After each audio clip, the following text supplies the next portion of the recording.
Good evening, ladies and gentlemen, and welcome to Heti TV's foreign language news broadcast. My name is Peter Gardosh, and first, for the news in English.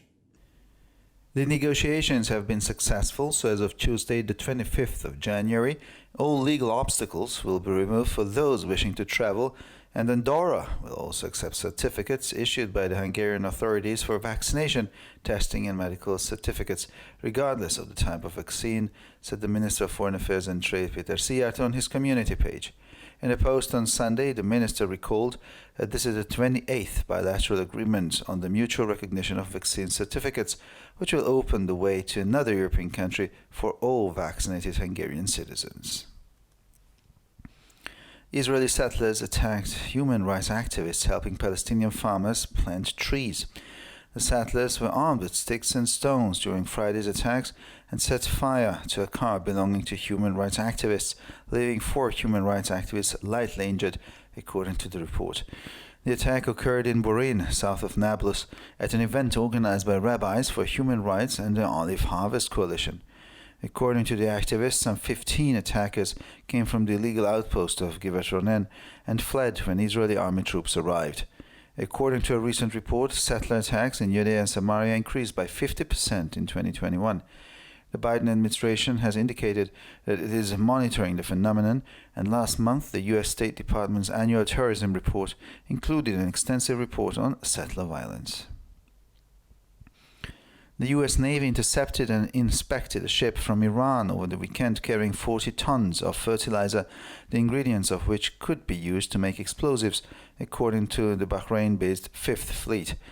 According to the information, the ship was intercepted en route used by the anti-government Yemeni rebels to obtain weapons. The same vessel was intercepted a year ago when thousands of weapons were found on board. This time it was sighted in international waters in the Gulf of Oman. 40 tons of urea fertilizer, a chemical that can be used for agriculture purposes or to make explosives, were found on board, added the U.S. Navy. Russia will not tolerate an attack on the Donetsk basin by the Ukraine and the West, said Konstantin Gavrilov, head of the Russian delegation to the security and arms controls talks in Vienna. Gavrilov called threats that oil and gas exports to Russia would be disconnected from the SWIFT payment system in the event of aggression against the Ukraine frivolous. He said that this was de facto impossible and, citing the example of Iran, called the measure ineffective. The Russian Foreign Ministry has called on the British diplomatic corps to refrain from provocations after the Foreign Office accused Moscow of trying to install a pro-Russian puppet government in Kiev. Moscow says that disinformation spread by London is further evidence that the Anglo-Saxons are escalating tensions in the Donetsk region.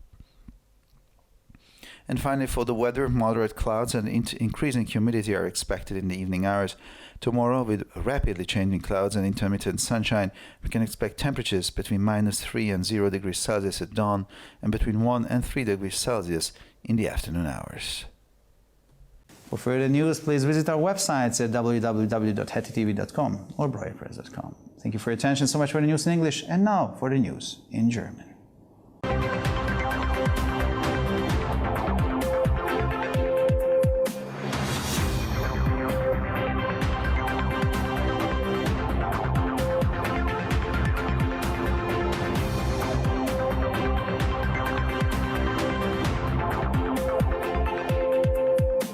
Schönen guten Abend, liebe Zuschauer. Mein Name ist Peter Gardosh und nun zu den Nachrichten auf Deutsch.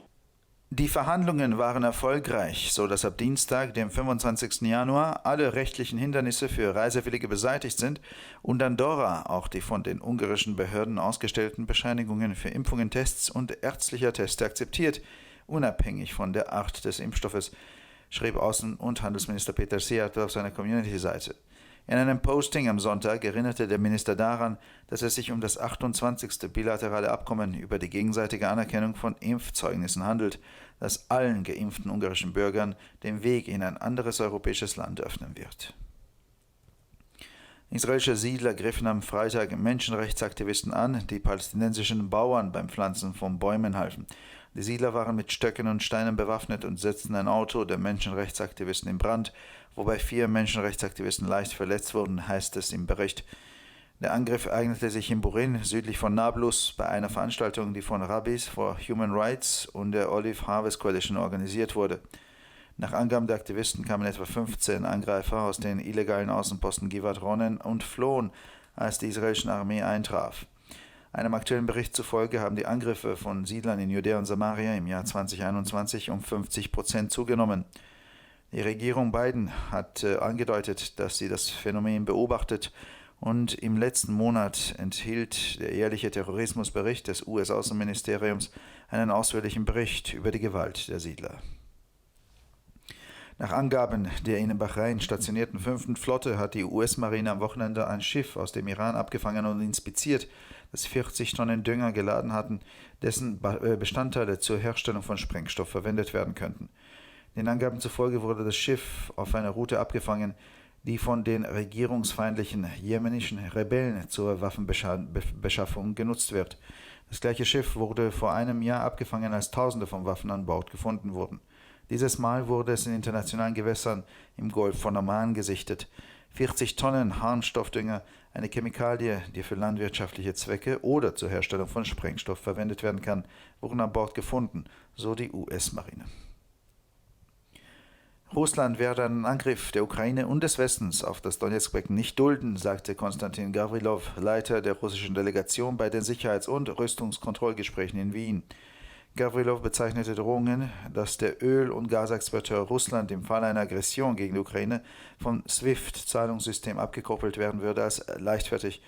Dies sei de facto unmöglich, und er bezeichnete die Maßnahmen unter Verweis auf das Beispiel des Iran als unwirksam. Das russische Außenministerium hat das britische diplomatische Korps aufgefordert, von Provokationen abzusehen, nachdem das Außenministerium Moskau beschuldigt hatte, eine pro-russische Marionettenregierung in Kiew installiert zu wollen. Laut Moskau sind die von London verbreiteten Desinformationen ein weiteres Beweis dafür, dass die Angelsachsen die Spannungen in der Region Donetsk verschärfen wollen. Und schließlich zum Wetter. Am Abend ist mit mäßiger Bewölkung und zunehmender Feuchtigkeit zu rechnen. Morgen wird wechselnde Bewölkung und zeitweiliger Sonnenschein erwartet. Die Temperaturen werden in der Morgendämmerung zwischen -3 und 0 Grad Celsius und am Nachmittag zwischen +1 und +3 Grad liegen. Für weitere Nachrichten besichtigen Sie bitte unsere Webseiten www.hettitv.com sowie www.breuerpress.com.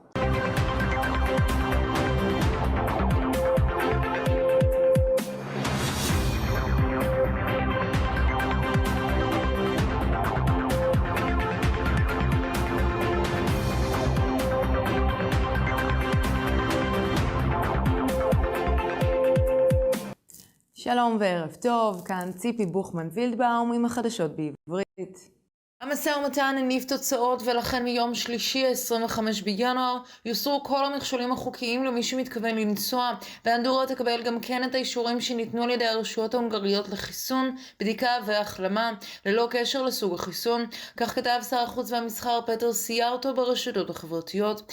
ביום ראשון הזכיר ראש המשרד כי הונגריה כבר מסכמת את ההסכם הדו-צדדי ה-28 בדבר הכרה הדדית בכרטיסי חיסון, שיפתח את הדרך למדינה אירופית נוספת עבור כל האזרחים ההונגרים המחוסנים.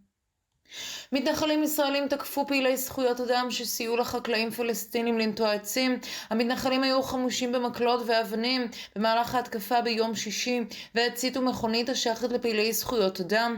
4 פעילי זכויות אדם נפצעו קל. הפיגוע התרחש בבורין דרומית לשכם, באירוע שארגנו הרבנים לזכויות אדם והקואליציית מסיק הזיתים. פעילים אומרים שכ-15 תוקפים הגיעו ממאחז גבעת רונן הלא חוקי ונמלטו לפני שהגיעו כוחות צה"ל. על פי דיווח אחרון, התקפות מתנחלים ביהודה ושומרון גדלו ב-50% ב-2021. ממשלת ביידן ציינה כי עוקבת אחר התופעה, ודוח הטרור השנתי של משרד החוץ האמריקאי בחודש שעבר כלל דוח נרחב על אלימות מתנחלים. הצי האמריקאי ירד ובדק ספינה מאיראן בסוף השבוע עם 40 טונות של דשן על סיפונה שיכול לשמש לייצור חומרי נפץ, כך אמר הצי החמישי המוצב בבחריין. על פי הדיווחים, הספינה נעצרה בנתיב שבו השתמשו 20 מורדים נגד הממשלה בתימן כדי להשיג נשק. אותה ספינה נתפסה לפני שנה, כשעל סיפונה נמצאו אלפי כלי נשק. הפעם נצפתה התקדמותו במים הבינלאומיים של מפרץ אומן. 40 טונות של דשן נמצאו על הסיפון, כימיקל שיכול לשמש למטרות חקלאיות, אך גם לייצור חומרי נפץ, כך הוסיף הצי האמריקני. רוסיה לא תסבול מתקפה של אוקראינה והמערב נגד אגן דונייצק, כך אמר קונסטנטין גבריאלוב, ראש המשלחת הרוסית לשיחות הביטחון ובקרת נשק בווינה. גבריאלוב תיאר כחמורים את האיומים שיצואני נפט וגז ינתקו את רוסיה ממערכת התשלומים סוויפט במקרה של תוקפנות נגד אוקראינה. הוא אמר שדבר למעשה בלתי אפשרי, ובכך ציין את הדוגמה של איראן כאמצעי אינו יעיל. משרד החוץ הרוסי קרא למשרד הבריטי להימנע מפרובוקציות, לאחר שמשרד החוץ האשים את מוסקבה בניסיון להעלות ממשלת בובות פרו-רוסיות לשלטון בקייב. מוסקבה טוענת כי הדיסאינפורמציה שמפיצה לונדון היא עדות נוספת לכך שהאנגלו-סקסים מגבירים את המתיחות באגן דונייצק. ועכשיו נעבור לתחזית מזג האוויר. בערב צפויים עננים מתונים ולחות מתגברת. מחר יתבהר מפעם לפעם. הטמפרטורות הממוצעות יהיו בין -9 ל-2 מעלות בבוקר ובין 0 ל-5 מעלות אחר הצהריים. לחדשות נוספות, אנא בקרו באתרי האינטרנט שלנו, etitv.com או broyerpress.com. עד כאן החדשות, תודה שהייתם איתנו ושיהיה המשך ערב נעים.